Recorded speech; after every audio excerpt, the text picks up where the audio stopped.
Well, good day, my friends. Welcome back. Today, we are in yet another Icon Bronco. So this one is a 1972 Ford Bronco, restored and highly modified into an old school design package Icon Bronco. It is number 108, and I think the timing of this is pretty cool because just last week we shared with you a new school and the differences between these two trucks, despite sharing the same engineering and mechanical platform and body shape, they just couldn't have more distinct personalities. And I think they're both really good examples of both. This one is just super nifty. It's got a nice kind of retro vibe, but clearly something is going on. It's a little bit elevated. We painted this one in Tamar blue. I think paint is about the only thing I would ever steal from Land Rover. That's just my opinion. Don't get mad at me. So anyway, lovely Tamar blue. It's a two-stage, but it's non-metallic, and it plays with light really well, and it paired exceptionally well with the vintage stock Wimbledon white, which we did on the forged old school aluminum wheels, as well as in the front grille, on the hardtop, on the steering column, and on the dash. We did the Ranger trim package on this one. We also did the chrome trim package, so around the wing windows and the divider between the vent windows and the main door windows, the headlight bezels and the chrome bumpers. We did the Icon optional old school spare tire carrier assembly, which, by the way, I apologize that we were sold out. We had so many production Icons that needed them that we just had to hold those back. But we are restocked, at least the time I'm talking at you, and those are back in stock. So if you're looking for one for your vintage Bronco, they are now available, and they mount directly to your chassis. So if you have a body lift or different things going on, it doesn't really matter. So they're super good. They're super versatile. We're running the BF Goodrich all-terrain tires on those Wimbledon wheels with the retro Ford hubcaps. The mechanics, I think you probably know by heart, but let's just rattle them off. We've got the Coyote aluminum 5-liter fuel-injected V8 as found in the current production Mustang GT. So that's about, 450 horse now, 450 torque. Really lovely, really a great motor, super rowdy. This one has a restrained exhaust, so we add a secondary muffler, sort of like a resonator very close to the tailpipe, but that's made for us by our friends at Borla, and it is all food grade stainless steel mandrel bent. Yet again, proud to say we have a manual transmission. Maybe all of my ranting is making an impact on people. There's so much more fun with a 5-speed. There, I said it again. So the Ace & Warner AX15 5-speed, big bore master, so nice and tolerable clutch. Relatively short throws, full synchro, really a buttery tranny. After that comes the Atlas 2 twin-stick shift-on-the-fly 2-speed part-time 4-wheel drive transfer case, to 1310 U-joints down to custom-built brand-new Curry Industries axle assemblies based on the Dana 44 architecture in the front and Dana 60 architecture in the rear, both high pinion.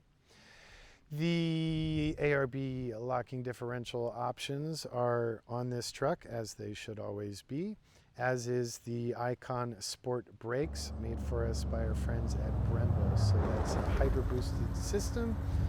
You've got big, monstrous 6-piston calipers in the front, 4 pots in the rear, and a analog mechanical standalone parking brake caliper. So we also have the Icon Sport suspension, which gives you greater control and tunability on the remote nitrogen canisters. There's 2 little knobs for slow and fast rate rebound adjustment. You also have the tunable sway bars. Obviously no leaf springs to be found here. Radius arm front architecture running Johnny joints, and triangulated 4-link in the back. Moving on to the interior design, this one's got some really lovely choices going on. So you'll notice we did a nice matched blue Hargarten square weave wool rug on the floors. Those panels all interlock with Velcro, but none of it's visible. But they're easy to remove to hose out, or if you know you're going to get super muddy, you can just leave them at home. They are lined in Dynamat and rubber backed and hemmed in the same leather, which is remnants from the leather used for the seats. Let's talk about them there seats. So Spinneybeck, one of the top tanneries kind of in the world. Very, very high-end leather, brutally expensive, but well worth it. A bit thicker than the usual automotive interior leathers, but really good hand and pliability and super durable. I think my favorite reason though to work with them is their ability to do these beautiful weaves. So my son Nash works at Icon. He went to Otis Parsons. He's a designer and he's really helping us out a lot. One thing that he's done is he's created master files that are constrained by the width and number of variable colors for doing this woven leather with Spinneybeck. But then we can plug in different color profiles and change the mapping to create different graphic effects based on what colors are woven in what direction. So that pretty much ends up with an endless range of possibilities. As you can see on this one, we did it all in sort of creams, grays, and blues because that was the general thematic of the whole build. But for you astute viewers who remember me doing this leather weave in previous models will notice this pattern is yet again different. No two have been the same, neither in colorway or patterns of the checker effect or whatever we end up doing.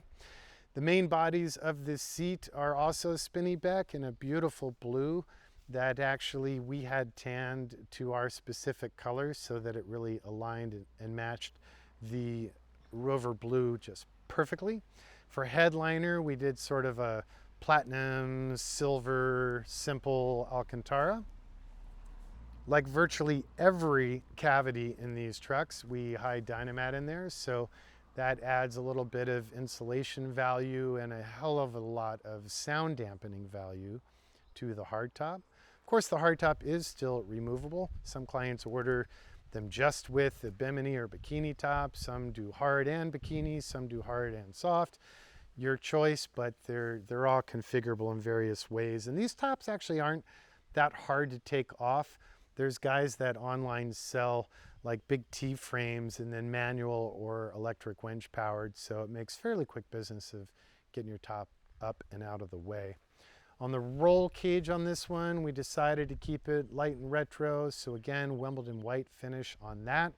We did not use the normal old school sun visors. No one seems to really like them, so more and more we are running our beautiful new school visors, even in the old schools. And I used to worry about it, but I don't anymore. I think it looks quite nice.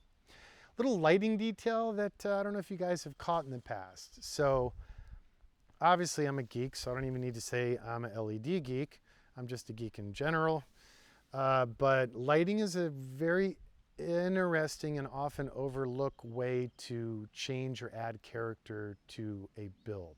So just like in architecture and retail or office buildings or your house, how the house is lit, where the light source is coming from, if it's direct or indirect, all these things matter and change your mood, the vibe of the environment. So one fun fact, old school Broncos, it's all warm LEDs, down to the headlights, the dome lights, the lit spears with the indirect down glow throughout the interior. All of it has a warm glow. So that just is nostalgic, just subconsciously. Now on the new schools, all of those lights are a bright, not warm LED, because that matches the vibe of that package. So just a little tidbit there. Back to dash, pretty much straightforward, standard old school fare. So you've got lights, wipers, washer, HVAC controls, vintage air, Gen 5, 30% improved outflow. Really happy with this new unit. Griffin radiator. What else? Oh yeah, the door panels on this one. We did the weave on the lower part. We did the smooth blue on the top, hand stitched, hand wrapped the upper portion and the grab handle armrest. We did not leather wrap the steering wheel on this one, but we did paint it in that same blue color. Door cups, machined aluminum as always, not plastic. Column surround where the column mounts to the dash, again, machined aluminum. Powder coated, so you won't realize it's plastic until your fingers go across it one day. And if it was plastic, you'd be like, ew, or at least I would. But now it's like substantial. It's got some meat and good vibe to it. That's an I Did It tilt column. All the dress up bits for tilt and turn and all that stuff on the column is all Icon design and machine. The in-dash HVAC vents, again, unique to old school or machined aluminum. All of my dash knobs and escutcheons have the indication of the function of each switch milled into them, and then it's infilled. And those are all inspired by the originals, but the originals were plastic, so elevated them to metal. Icon stainless steel center console. So you've got that cubby in the front with a magnetic trap door for the double din. This client did the elevated audio, so that means they have the Pioneer NEX amp, bass, separates, Focal K2 speakers, digitally tuned, reverse camera, SAT, CD, yada, yada, yada.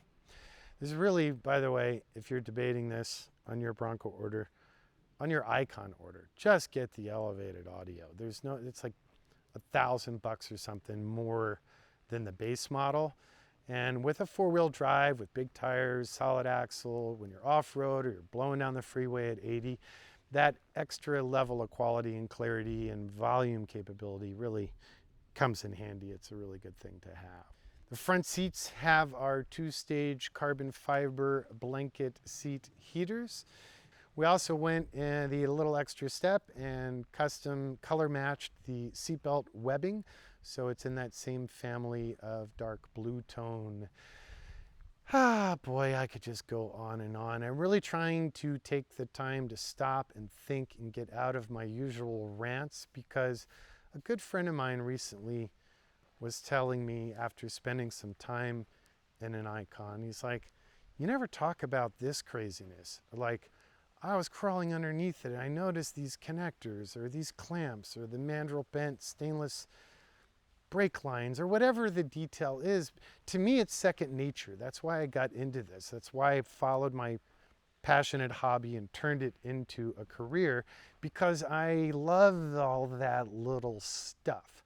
So let me know if you want me to call out and geek out on more specific elements of the vehicle, but I'm going to try, like I did on this one, talking about the LEDs, to kind of randomly pick different things and give you a deeper story.